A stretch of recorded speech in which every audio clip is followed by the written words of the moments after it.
beri untuk bagi, bangun Indonesia berkemajuan.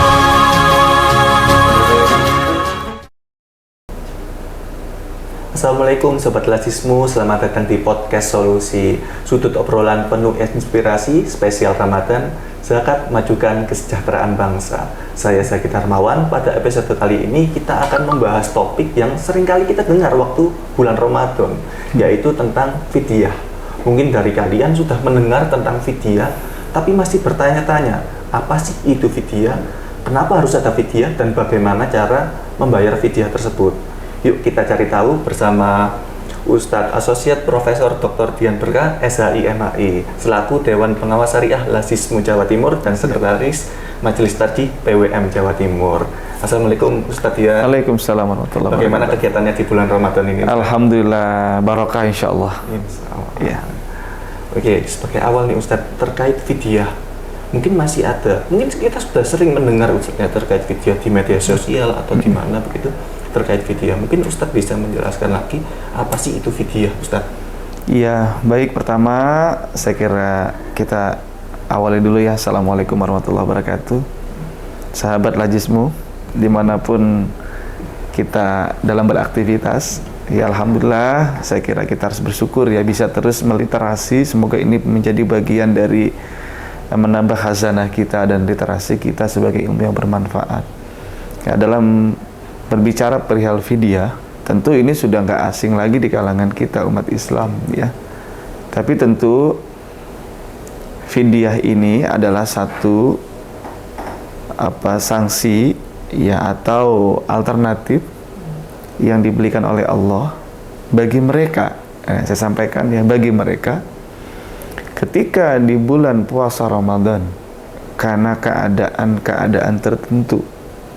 Ya, seperti mereka dalam keadaan safar, mungkin dalam keadaan marid atau sakit yang menyebabkan dia tidak berpuasa, atau dalam keadaan menyusui gitu ya, atau hamil yang membuat dia akhirnya nggak bisa berpuasa gitu karena ukuran nanti kesehatan atau dokter.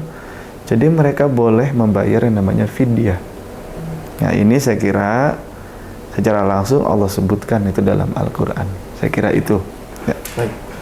Siapa saja Ustadz yang wajib untuk membayar fidyah di bulan Ramadan, Ustadz? Ya, tentu kalau kita lihat dalam Al-Quran di surah Al-Baqarah 184, itu kan Allah menyampaikan, saya coba kutip ayatnya, A'udzubillahi minasyaitonirrajim, wa man kana minkum maridun aw ala safarin ya fa iddatun min ayyamin ukhar. Itu yang pertama. Yang kedua, wa 'alal ladzina yutiqunahu fidyatun ta'amu miskin. Ya. Nah, pada prinsipnya disebutkan dalam ayat ini, siapa saja mereka yang kena fidyah itu, yang pertama adalah mereka yang berpuasa dalam keadaan bersafar karena memang berat, kemudian dia berbuka. Kemudian disebut dalam ayat ini orang yang sakit. Ya, tentu safar itu kan perjalanan yang jauh, yang juga ada ukurannya. Mungkin kalau sekarang jauh tapi kita punya fasilitas seperti pesawat, mungkin tidak.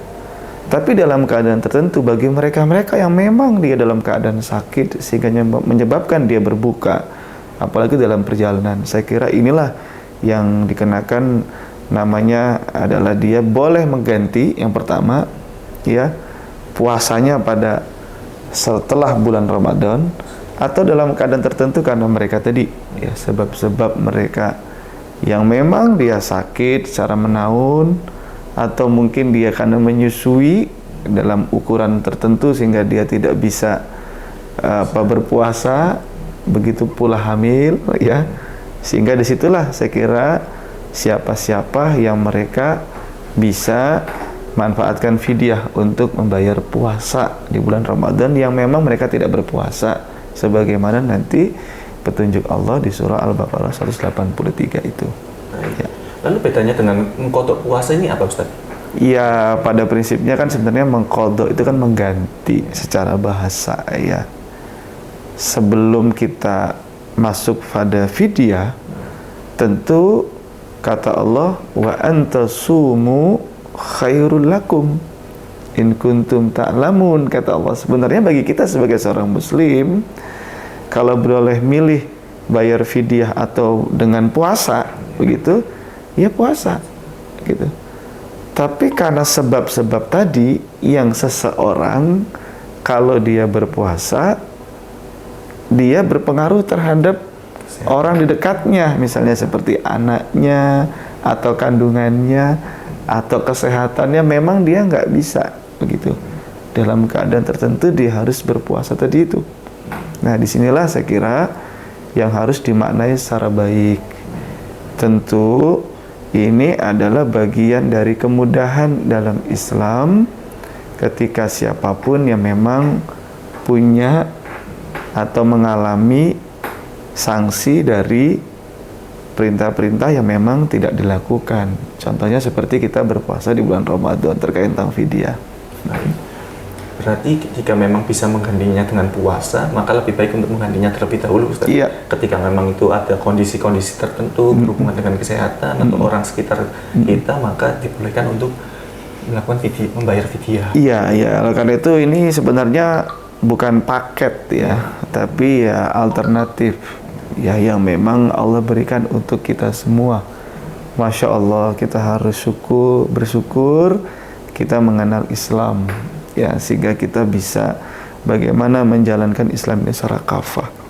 Saya kira itu termasuk persoalan berpuasa ini. Allah sudah memberikan solusi bagi mereka-mereka yang memang tidak mampu berpuasa.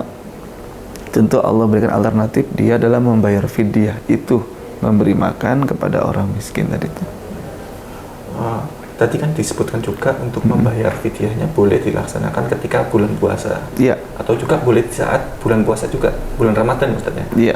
Ketika memang ada sakit menahun yang sudah pasti tidak bisa menjalankan puasa tersebut. Jadi sudah dibayarkan selama full 1 Ramadan gitu, boleh, Ustaz ya. Ya, tentu memang kalau kita kembali kepada konteks berpuasa, kan min ayamin ukhar, diganti fa'iddatu min ayamin ukhar, mengganti dengan jumlah batalnya kita puasa di hari yang lain. Hari yang lain itu maksudnya adalah di luar bulan Ramadan. Tapi ketika orang-orang tertentu yang memang mereka sudah tahu bahwa mereka tidak akan mungkin dia bisa berpuasa. Ini contoh satu hal. Ya, momentum terbaik dia memberi atau membayar fidyahnya itu di bulan Ramadan ini, begitu. Tapi bagi mereka yang memang masih batal di bulan ini dalam bulan puasa, ya tentu di hari yang berikutnya setelah bulan Ramadan. Karena sekarang masih dalam kontinuitas dia melaksanakan puasa Ramadan, kan tidak mungkin dia mengganti di bulan Ramadan itu, kayak begitu. Nah, oleh karena itu sekali lagi, tentu bagi siapapun yang memang betul-betul sudah ada tanda-tanda saya nggak mungkin berpuasa di bulan Ramadan ini, ya sudah momentum, manfaatkan, kita bayar fidyah sekarang. Apalagi yang kedua bagi mereka yang sudah punya hutang, yang mereka sudah ternyata secara khilaf udah masuk bulan Ramadan baru ini segera bayar fidyah. Ya, sering kali kita tuh lupa, Ustaz, kayak entah itu setahun yang lalu atau bahkan 2 tahun yang lalu itu belum membayar fidyah ini. Apa masih boleh, Ustaz, itu? Iya, tentu kalau memang ini kan bagian dari kewajiban ya yang harus kita bayar, bayar aja lah, bismillah. Nanti persoalan bagaimana Allah memaafkan kita, insya Allah ini kehendak Allah. Yang penting kita segerakan kalau ada kewajiban kita, apalagi kewajiban ini karena akibat kita tidak melakukan perintah Allah karena sebab tadi. Alhamdulillah masih ada sebab secara syar'i. Kadang ada di mereka emang karena sebab dengan sendirinya. Ya, Masya Allah, ini saya juga masih melihat ya, banyak masyarakat yang kadang Ramadan ini masih leha-leha, seperti mereka tidak ingin tahu, seperti mereka orang yang tidak tahu sama sekali bulan Ramadan ini fadilahnya itu. Mereka nggak berpuasa itu. Nah, kalau memang kita pas taubatnya sekarang, ini namanya hidayah Allah ya. Ya, segerakanlah kita dengan izin Allah kita bayar fidyah. Apalagi udah tahun-tahun lalu sudah terlewat itu, segerakan bayar fidyahnya itu. Saya kira itu lebih baik. Nih, Sobat Lasismu, mungkin yang punya hutang puasa setahun atau 2 tahun yang lalu, terus kita ingat nih di bulan Ramadan ini, kita bayarkan segera saja, Ustaznya. Iya. Insya Allah, Allah itu tahu, begitu nggak, Ustaznya? Betul. Untuk besaran denda fidyahnya itu Apakah ada ketentuannya, Ustaz? Baik, kalau kita merujuk pada surah Al-Baqarah ayat 184, tentu besarannya adalah wa 'alal ladzina yutiqunahu fidyatun ta'amu miskin. Kita memberi makan kepada seorang miskin. Tapi kan dalam ayat ini juga Allah tambahkan, kalau kamu ingin menambah khairul lakum, itu baik bagi kamu. Karena itu, berdasarkan opini syariah yang kami buat sebagai DPS, yang namanya orang makan berpuasa itu kan sebenarnya 1 hari ya. Maka kita makannya 3 kali makan. Contoh kalau sekali makan ukuran kita 15.000, maka 1 hari kita membayar itu adalah 45.000. Insya Allah bagi kalangan-kalangan orang tertentu ini sangat murah ya. Terjangkau begitu. Terjangkau. Bisa jadi ini berat memang bagi orang tertentu. Ya silakan sesuaikan berapa porsi makan kita. Begitu. Oh berarti boleh Ustadz ya. Tadi kan disebutkan bahwa 1 hari 3 kali makan. Iya. Tadi Ustadz menyontohkan 15.000 sehingga total dalam sehari 45.000. Iya. Jika ada sobat rasisme begitu yang secara kemampuan mampunya sekali makan 10.000, Iya. jadi untuk 1 hari 30.000 itu Iya. boleh Ustadz Itu ya? boleh. Karena memang dalam konteks kita makan ini disesuaikan dengan kita makan, termasuk juga keluarga kita, begitu. Yang penting dalam prinsip fidyah ini, kalau kita mau menambah itu khairul lakum, baik bagimu kata Allah. Saya kira lakukanlah itu. Toh kalau kita menambah pun, yang nanti kita tunaikan akan dimanfaatkan untuk secara sosial bagi orang miskin. Saya kira itu bagian nilai tambah ya untuk kita membayar tadi itu. Ya. Berarti itu untuk jumlah besaran, maka semakin mampu seseorang maka lebih dari 15.000 sekali makan boleh, Iya. nanti Boleh. 20.000, 25.000 itu Boleh. sesuai dengan kemampuan dari orang yang membayar fidyah. Iya boleh, apalagi kita ya mohon maaf ya untuk kalangan tertentu kita makan itu loh bisa jadi 1 porsi itu 100.000 loh. Nah, Itu 100.000 kita makan 1 Sekali makan porsi itu. sekali Sekali makan. Ya. Iya. Dan itu harus menjadi perhatian kita. Oleh karena itu, ya saran kami ya khusus ya kalau memang kita punya kafarat, apa punya fidyah denda ya mohon maaf saya coba luruskan fidyah. Ya ukurannya yang paling mahal yang kita makan lah gitu. Wong kita kan memang untuk kebutuhan kita membayar kewajiban kita. Standarnya bisa menggunakan apa yang sehari-hari kita makan. Iya, secara umum begitu. Begitu pula nanti saya kira lembaga-lembaga zakat yang lain juga pasti akan menggunakan standar itu pada umumnya yang menjadi ukuran begitu. Ketika kita membayar fidyah ini Ustaz, siapa aja sih yang kita beri itu Ustaz? Kepada siapa Ustaz fidyah? Ya kalau dalam konteks fidyah tentu ta'am miskin ya, orang yang miskin ya. Saya kira kita kalau lihat dalam pandangan ulama kita, miskin itu adalah orang yang mereka punya kebutuhan tapi tidak mampu mengcover itu. Walaupun nanti ada ulama kita yang lain mendefinisikan lain.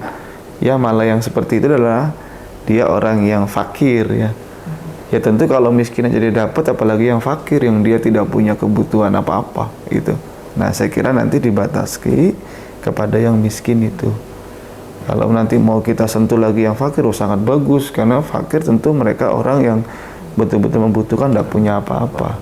Nah saya kira inilah nanti sebagai lembaga zakat yang profesional, Lajismu harus sudah punya database ya sehingga betul-betul kita bisa menyalurkan secara profesional dan tepat guna ya. Tapi saya yakin Lajismu pasti punya lah ya, karena memang kita secara continuous dan real time selalu bantu masyarakat. Betul, Ustaz. Iya.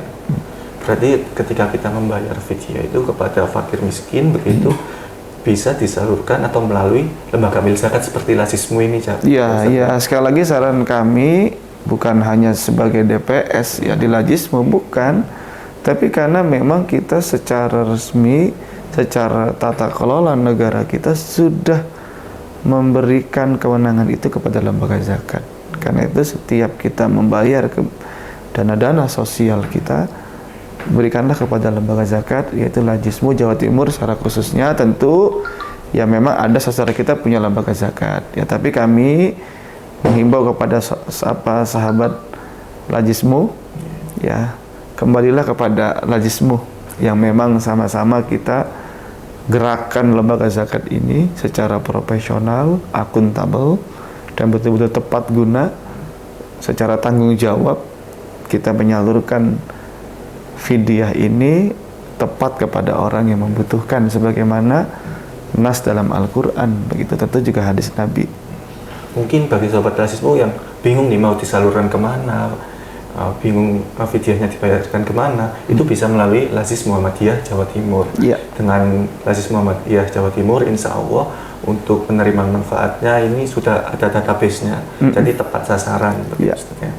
Oke Ustadz, untuk terakhir nih Ustadz, mungkin ada pesan nggak yang disampaikan kepada sobat Lasismu ini agar tidak salah memahami terkait kewajiban fidyah ini Ustadz? Iya, pada prinsipnya fidyah itu adalah alternatif bagi mereka yang tidak mampu berpuasa karena sebab syar'i, sakit dengan kadar-kadarnya gitu, safar dengan kadar-kadarnya juga, ya tentu kita sudah tahulah insya Allah.